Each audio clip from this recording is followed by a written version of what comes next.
Uttarakhand glacier हादसे में ITBP ने तपोवन टनल में फंसे 12 लोगों को बाहर निकाला। दूसरी टनल में अभी करीब 30 लोगों के फंसे होने की आशंका है।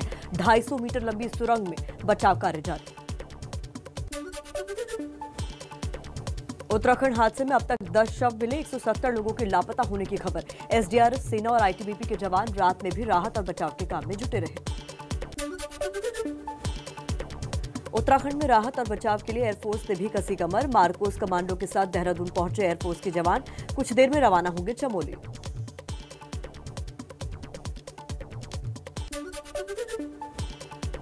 मौके पर पहुंचे एनडीआरएफ की टीम ने चलाया बड़ा रेस्क्यू ऑपरेशन। एनडीआरएफ के 400 जवान राहत और बचाव कार्य में जुटे।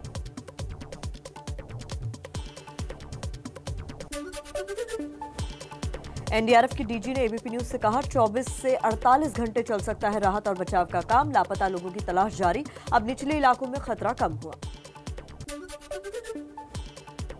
उत्तराखंड सरकार ने आपदा को लेकर हेल्पलाइन नंबर जारी किए। जानकारी के लिए 1070 और 9557444486 पर कॉल किया जा सकता है। उत्तराखंड में आपदा पर पीएम मोदी ने मुख्यमंत्री से की बात। बोले पूरा देश उत्तराखंड के साथ। राष्ट्रीय आपदा कोष से मृतकों के परिजनों को 2-2 लाख रुपए के मुआवजे का ऐलान किया। केंद्रीय गृह मंत्री अमित शाह ने रेस्क्यू ऑपरेशन का वीडियो ट्वीट किया। लिखा, अपने लोगों की मदद के लिए केंद्र सरकार हर पल तैयार है। उत्तराखंड के सीएम त्रिवेंद्र सिंह रावत ने कहा 125 से ज्यादा लोग लापता। मृतकों के परिवार वालों को 4-4 लाख रुपए का मुआवजा। उत्तराखंड के जोशीमठ में रेणी गांव के पास कल सुबह 10:30 बजे ग्लेशियर फटने से भारी तबाही हुई। ग्लेशियर फटने से ऋषिगंगा और धौलीगंगा नदी में उफान आया। नदी में उफान से ऋषिगंगा पावर प्रोजेक्ट पूरी तरह से तबाह। तपोवन डैम को भी भारी नुकसान हुआ। बाढ़ से 2 पुल भी टूटे। जोशीमठ में ग्लेशियर फटने से भारी तबाही की आशंका है। हादसे में कई मकान भी क्षतिग्रस्त हुए। उत्तराखंड त्रासदी के बाद चमोली से लेकर हरिद्वार तक अलर्ट जारी। गंगा और सहायक नदियों के किनारे के रास्ते बंद किए गए। गंगा किनारे के सभी कैंप हटाए गए। तबाही के बाद ऋषिकेश बद्रीनाथ हाईवे बंद किया गया। खतरे की आशंका के चलते हाईवे को एहतियातन बंद किया गया है। उत्तराखंड में तबाही की वजह से बिजली उत्पादन पर भी पड़ा असर। टिहरी बांध में बिजली उत्पादन बंद किया गया। टिहरी डैम से पानी छोड़ना बंद किया गया।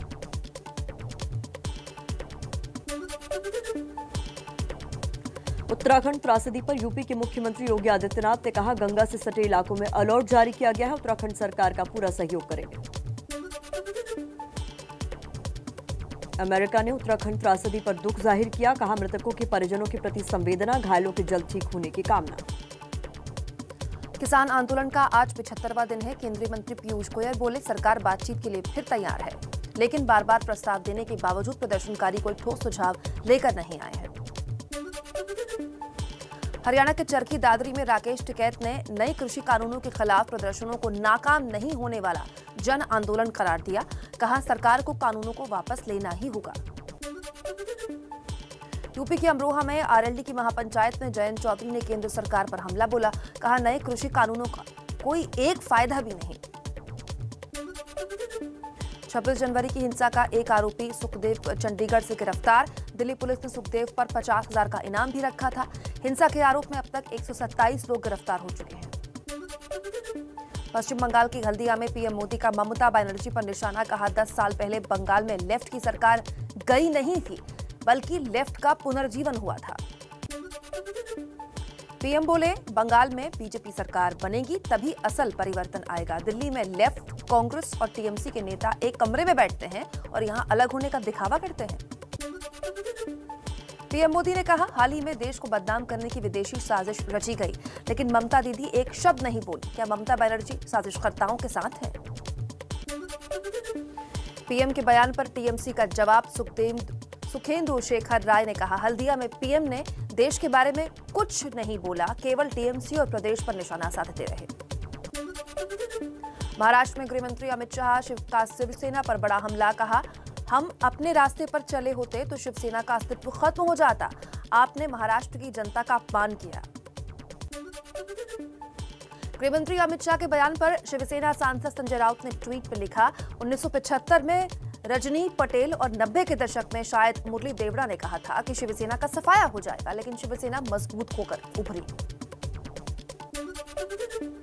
राज्यसभा में राष्ट्रपति के अभिभाषण के धन्यवाद प्रस्ताव पर आज चर्चा पूरी होगी। पीएम मोदी सुबह करीब 10:30 बजे सदन में चर्चा का जवाब देंगे। लोकसभा में आज गतिरोध टूटने की उम्मीद। राष्ट्रपति के अभिभाषण के धन्यवाद प्रस्ताव पर चर्चा आगे बढ़ सकती है। हंगामे की भेंट चढ़ गया था बजट सत्र का पहला हफ्ता। अयोध्या पहुंचे यूपी के सीएम योगी आदित्यनाथ ने रामलला के दर्शन किए। पूजा के बाद अधिकारियों के साथ बैठक कर मंदिर निर्माण और राम जन्मभूमि परिसर की सुरक्षा की समीक्षा की। वाराणसी के पूर्व कांग्रेस विधायक अजय राय को जान का खतरा, सरकार से सुरक्षा की गुहार लगाई। अधिकारियों पर कोर्ट के आदेश के बाद भी सुरक्षा नहीं देने का आरोप लगाया। एमपी में शराबबंदी को लेकर राजनीति गरमाई। राज्य के मंत्री भूपेंद्र सिंह ने कहा, अचानक से शराबबंदी से अवैध और जहरीली शराब का कारोबार बढ़ने का खतरा। उमा भारती ने 8 मार्च से शराबबंदी आंदोलन शुरू करने का ऐलान किया है। एआईएमआईएम के अध्यक्ष असदुद्दीन ओवैसी का गुजरात दौरा। नगर निगम के चुनाव के लिए रोड शो और जनसभाएं की। बोले, अब कांग्रेस में दम नहीं, वो अभी खत्म हो गई है। बंगाल के उत्तरी दिनाजपुर में बीजेपी विधायक की संदिग्ध मौत की सीबीआई या एसआईटी जांच की मांग वाली याचिका पर सुप्रीम कोर्ट में सुनवाई। पिछले साल 13 जुलाई को देवेंद्र नाथ रॉय का शव फंदे से लटका मिला था। दिल्ली में जवाहरलाल नेहरू यानी जेएनयू कैंपस आज से खुलेगा। एमफिल एमटेक के चौथे सेमेस्टर और एमबीए के अंतिम सेमेस्टर के छात्रों को आने की इजाजत है। राजस्थान में आज से खुल जाएंगे 6 से 8वीं कक्षा तक के school. Cinema hall, theatre, swimming pool को भी खोलने की इजाजत मिली। उत्तराखंड में भी आज से 6ठी से 11वीं कक्षा के स्कूल खोले जा सकते हैं। छात्र और स्कूल सभी को कोरोना नियमों का पालन करना होगा।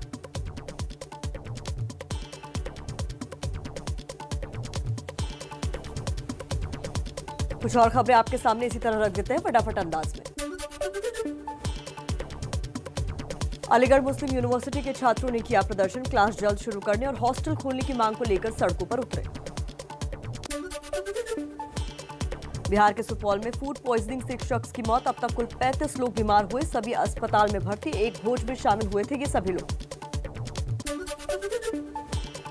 बिहार के कैमूर में सर्व शिक्षा अभियान। डीपीओ रोहित चौरसिया पर लटकी कार्रवाई की तलवार। दुर्गावती में तैनात वार्डन से 1 लाख रुपए रिश्वत मांगने का लेखपाल और एक कर्मचारी का वीडियो वायरल हुआ।